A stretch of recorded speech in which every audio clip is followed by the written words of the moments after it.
The protagonist of the tale is a prince who dislikes his dull existence. He is fond of a prince who is renowned worldwide for his valor. In contrast, Bacha, his father, primarily manufactures robots. His life is invested in these robots since he possesses a miraculous water, in the same way that he has used these robots to build his whole army.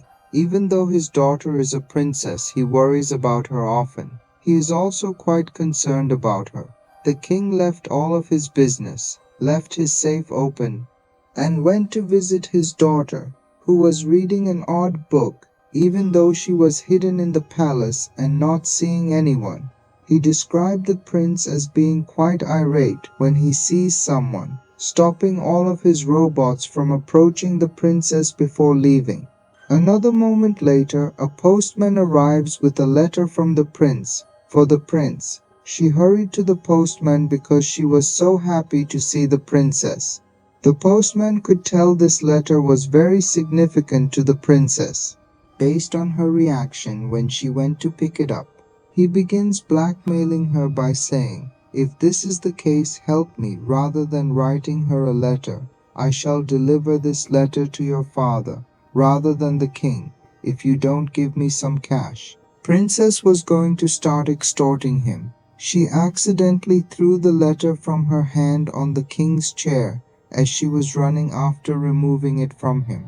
When he reads this, the king becomes very irate and threatens to marry the princess if she continues to do this. Upon seeing the gleaming water in the open safe, the monarch snatched it up. However, he became frightened and dropped the water jar from his grasp, causing a large explosion. The king was afraid too, as was the postman. The postman is warned by her not to approach the jar. Additionally, she advises you to leave it and ask me for anything instead. The postman was well aware that this magic, whatever it is truly magic, and he addresses the king. "All right, I'll give it back to you, but you'll need to marry me off to your daughter."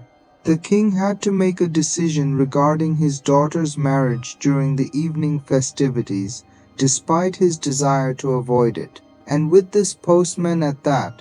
When the princess heard this, she became quite irate. Without hesitation, she calls her horse hither and flees. The postman wanted to marry the princess, therefore he was also pursuing her. Before the postman brought the princess back with him, she fell from a tree. He is prevented from performing all of this by a ferocious assailant, who summons his monstrous lord. The enchanted drop of water hits a crystal. The sportsman's hand was injured as soon as he placed the crystal in it. Because of the combined strength of the two of them, he approaches the monarch right away and requests that he tell him where he got the water. "To battle that monster and save that princess, I need a lot of power." He is informed by the king that upon the princess's birth, she was therefore extremely frail. She then learnt about the water's mystical properties. In order to give his daughter power, the monarch somehow made it to the enchanted location where she was meant to obtain the water. She succeeded in getting the water, but Mother Nature became very irate once she completed all of this. Because she is in charge of the entire planet, she became quite irate, and she captured the enchanted location, the enchanted water. I found the story to be really fascinating. One may ask, why don't we first change into that magical dragon, then into a very strong man, defeat that monster, and regain the princess? Here, we saw the monster who sought to return the princess to her father. In order to, in exchange for the princess, she could have demanded a large sum of money from her father. But the princess refused to return to her homeland. Although she was useless here, she still desired to visit the prince she liked. She unintentionally tumbles into a vast, terrifying river at that point. Despite her anger, the princess wasn't all that horrible. Someone was dying, and she could see it. It was impossible for her to identify the beast. In one way or another, the princess recognizes the monster and employs her body bulk to hang her from a tree with a rope. She tells the creature, "I saved your life, and you saved mine from that postman. You mean it's a draw? Let me know." However, if the princess leaves, the monster's two rabbit companions wonder where they would acquire the money. The princess continues, "Listen, I am the princess here, and this entire jungle is property of my kingdom." After hearing her, the creature became enraged and lifted her up to the summit of the mountain. He wanted to see her, but did not want to pick her up and murder her.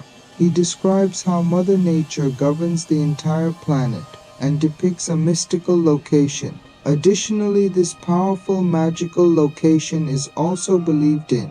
What gives you such pride? When the princess heard all of this, she also realized what was going on. She also acknowledges her error. After that, she describes her life, treating the monster as a friend. Additionally, this monster acknowledged that he would prefer to take the princess to his favorite princess rather than to his father. They become really exhausted while traveling and pause to rest, where the rabbit discovers that his companion is a monster. He advises his pal to look after himself. Because he has begun to adore the princess, a human and a monster are incompatible. Simultaneously, he relates the monster's story to the princess, stating that the monster was a child as well, and that he entered paradise after losing his parents. He would perish here since it was so cold. Then, in order to save his life, Mother Nature made him into this monster. He could have taken care of these animals and also lived in their environment with ease. The scene in the palace where he was using King's magical water to cure his inebriated hand was revealed to us. He was also using it to forcefully create new robots. His odd robots are sent into the bush.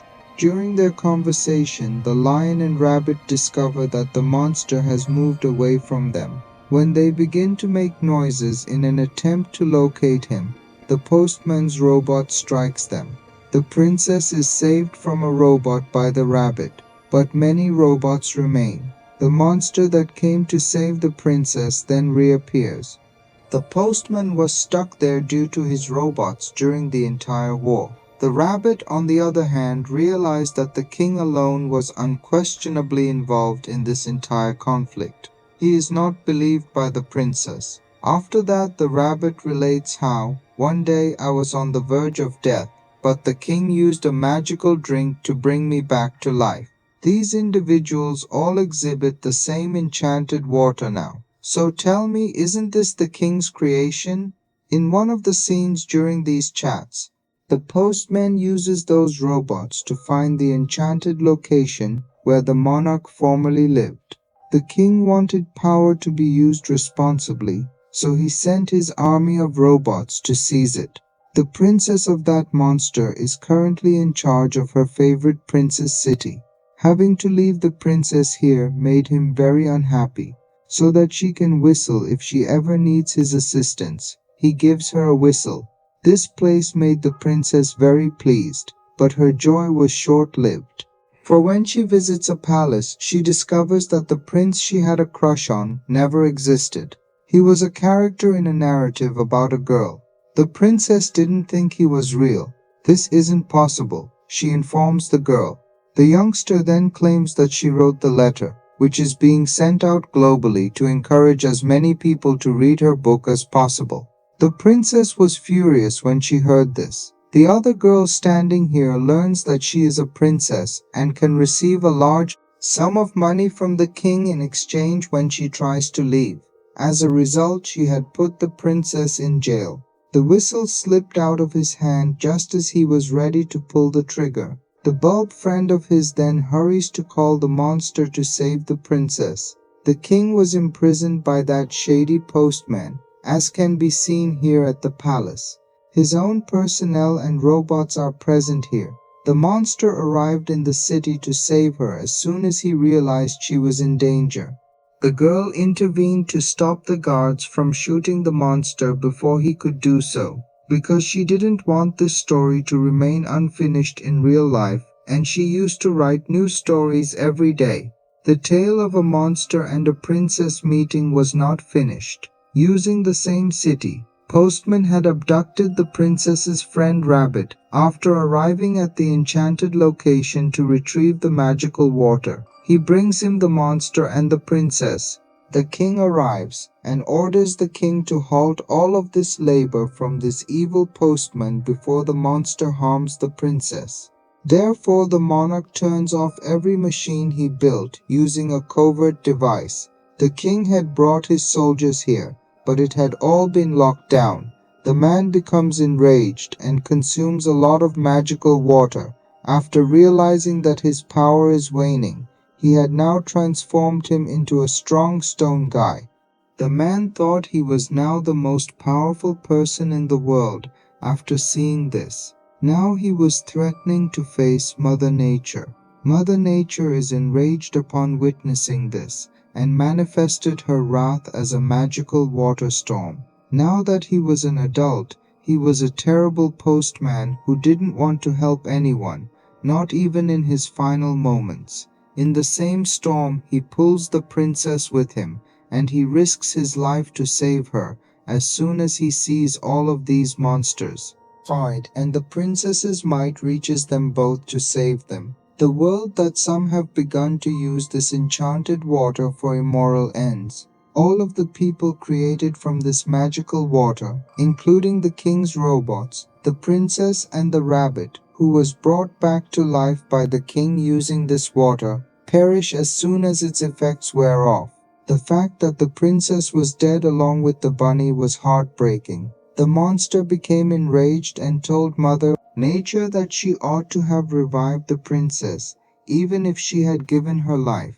In agreement, Mother Nature murdered the rabbit and the princess and transformed the monster into a stone. The monster had become a stone, but the princess was still alive. The story then goes on for a long time, during which it is revealed that the princess has never been able to forget her monster buddy and keeps running into him. What can she do? She also expressed her love for her monster companion today. She now saw that wonderful river just as she was ready to leave the jail, returned. Now there was less rage from this new Mother Nature. She not only restored the world's access to miraculous water that day, but she also transformed that monster into a living human person. Here is where she meets the prince, and the film's happy ending occurs.